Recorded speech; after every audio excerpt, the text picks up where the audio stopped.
Hello everybody, welcome back. One of the most beautiful things about investing is that you do not have to be active or actively manage your investments.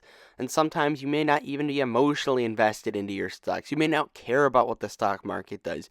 You have other stuff going on in your life, and that's what my life has been like for the last few months. Subsequently, my portfolio has grown to an all-time high. It feels like every other day now. I'm hitting multiple milestones in the portfolio and growing my wealth over the long term. But for nearly 4 years now, every single month I update you guys on what I've bought, what I've sold in the portfolio, what my portfolio has gone up or down in the month, and I transparently show my progress and gains in the portfolio and compare them to the S&P 500.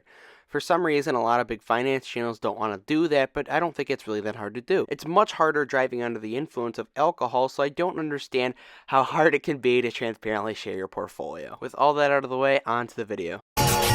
Here comes Santa Claus, right down Santa Claus. Please, it's too much winning. Reindeers pulling on. Hello, I like money. Alright, to start off, right now the portfolio is sitting at an all-time high of $33,040.93. I only added $400 to the portfolio in the middle of November, but relative to where my gains stand, that's really not a lot of money. But I do have some money that I'm willing to deploy if needed, but nothing is on sale right now where I need to do that. Even if I wanted to buy something, I could always sell my $3,800 worth of SGov. It's been really satisfying seeing my portfolio grow every other day, but it is a little saddening not seeing any opportunities. But I need to keep true to my investment thesis, and my overall philosophy when it comes to index investing is that it's best to just consistently invest and not try and time the market. But I am being a lot more conservative than I would be if the market was down like 20% or whatever. This has been one of the only times in my investment journey where I can genuinely not find any stocks that I eagerly want to buy. The closest thing that I can see on a deal right now is Target, and that's still about like $25 after today because it's up like 3%. That's still about $25, $30 away from where I'd want to buy it. And at a time like this where I can't find anything that says screaming buy, I find myself just index investing. As per usual, there was some portfolio reconstruction still this month. I still think my portfolio has a little room to grow, but it's definitely the leanest. I think there's not a lot of fat in the portfolio.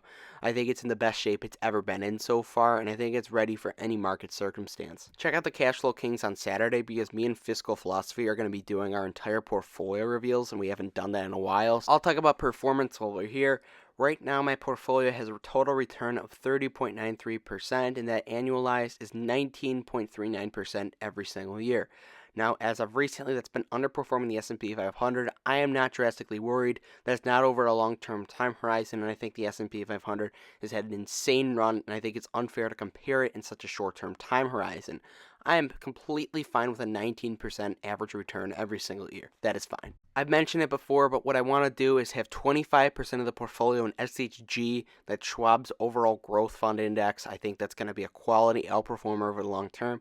And 10% SHD. That will make up about 35 to 40% of the portfolio. I'm not going to consistently be like trimming or whatever to keep it exactly there. SHD is a dividend growth play, and also a little more conservative where if things were to turn red very suddenly, as I saw in the fall, then I would have some defense. My portfolio wouldn't be down like 2 or 3% with the index. I'm going 25% SHG. I'm not there yet, but I'm planning to get it there so that basically I would get some outperformance. If I were to go 10% SHD, SHG, then I would just basically be the S&P 500 return, but if I went a little more in SHG, then I'd be getting a better total return.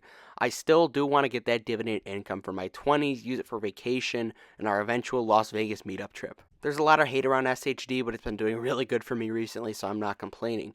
SHD will be paying out in December, so make sure to subscribe and turn on post notifications for that portfolio update. Currently, 72% of my portfolio is in U.S. large cap stocks, which I'm completely fine with. 13.38% of the portfolio is in U.S. small cap stocks.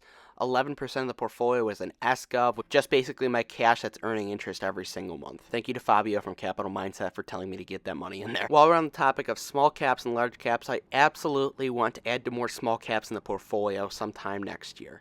Now, I've learned very quickly, as you guys will see with my high tide position, that small caps can move up and down very, very fast. I like the idea of small caps because there's a lot of growth ahead potentially. If you really do your research and brainstorm them stocks and talk about it with other investors in the Cash Flow Kings Live every Saturday at 8 p.m. Eastern, really develop a strong thesis for some of these companies, they really have potential to be like diamonds in the rough. I believe I found one of those with High Tide, which has been up 75% in the last 3 months. I'm seeing that impact on my portfolio right now, and if I went even heavier into it earlier, I'd have a lot more in my portfolio right now. I definitely want to have 20 or 30% of my overall net worth / portfolio in small caps though going forward. So in 2025 and beyond, I'm absolutely going to be looking at more of those. If you guys know or own of any small caps, let me know in the comment section below. Now, a topic on this channel that has kind of gone in the back seat over the last year or two has been dividends. Now, I don't view dividends as a strong part of my thesis to a business anymore.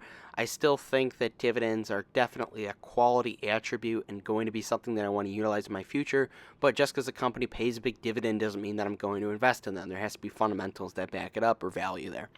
But to start off the month, I received $14.12 from SGov.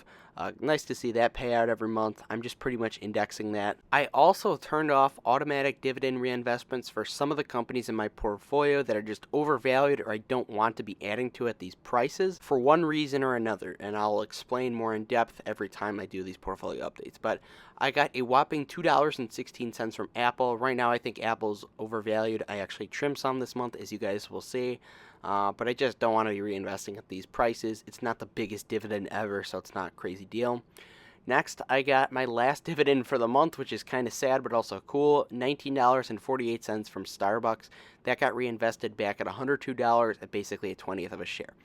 Now, I said that if Starbucks hit around $115 to $120, I would begin trimming in the portfolio. It's only about like 8 or 9% of the portfolio value right now, mainly because right now I don't see a whole lot of fundamental change in Starbucks. Their financial metrics have not been improved since the new CEO has taken over and the market is accounting that they have been improved. So I still do believe Brian Niccol's a really high-quality CEO. I like what he's doing, but still there are some things that are a bit red flaggish in the portfolio, and I'd just be more comfortable indexing the money. So that's what would happen if Starbucks were to go up in value. Right now, it is a hold for me. This month, I got $35.76 in dividends. I'm not complaining. It's more money that I'm going to be investing, so there you go. And here you can see my dividend income over time, and it's kind of cool. This is since 2022.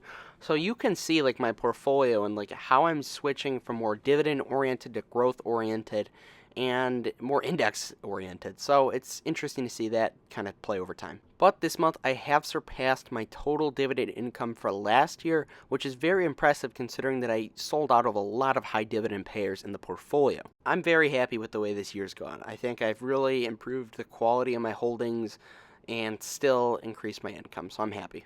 Alright, let's get on to the fun part of the video. These are all the transactions of buys and sells for the portfolio this month and the portfolio reconstruction that went on. Okay, to start off the month, right after Trump got elected, I sold my entire Kroger position, which I had been trimming, 9.34 shares, around $600 worth, at a 34% gain. What? So, of course, they spiked up in price right after Trump got elected because they assumed that the DOJ, the guy that runs it, that's attacking them, is essentially going to be I just saw it as a time to get out of a business that I didn't envision myself wanting to particularly add to unless it was at really attractive valuations that are far away from where it was today. Get out at some solid gains and put the money into better ideas. So, with that money from Kroger, I bought 60 shares of High Tide at $2.66. What? Since I bought, High Tide is up 30% since then, which is absolutely wild. High Tide is one of my biggest gainers so far this year, and unfortunately, I only owned about like 2 or 3% worth. Now that's grown to about 5%, obviously, but still, there could have been a lot more potential there. But I still do believe that long-term it is fundamentally undervalued of where it could go. They went down 10% the day after Trump got elected, so it was a good time to buy. I still believe that long-term, High Tide is undervalued, but as fast as it can go up, it's as fast as it can go down, and I do believe that eventually it will go down again. I'll be buying that. Very volatile holding, so if you're in High Tide or any other small caps, be ready for the volatility and ride, and just be confident in your thesis. Then I bought 4 shares of SHG at $27.70. What? 2 shares of SHD at $29.05. What? 20 more shares of High Tide at $2.61. What? 1 share of SHG at $27.60. What? Put $200 into Vici at $31.36. I thought there was just not a lot on sale. I figured I'd get back into VHA. I still think it's a little undervalued to where its fair value is at. It's also a good dividend income play for me. What? There just wasn't a whole lot of opportunities that month, and I really hadn't bought much, so I figured I just consistently invest, and that's where I put the money into. Then I bought 2 more shares of SHG at $27. What? And another 2 shares at $27.43. What? Those are my buys and sells for the month. It was a pretty inactive month, but still some moves had to be made. December's been off to a hot start though, so make sure you subscribe and turn on post notifications for that one. Appreciate you all for watching. Life's been a little hectic, so I'm sorry for the lack of uploads, but hopefully you guys enjoy the portfolio updates. If I don't upload at all, I'm going to try to do at least one portfolio update a month, but I'm definitely going to be uploading more during December. Thank you for watching. Smash like and subscribe, and do Dividend Stocks on Drugs. Have a good one.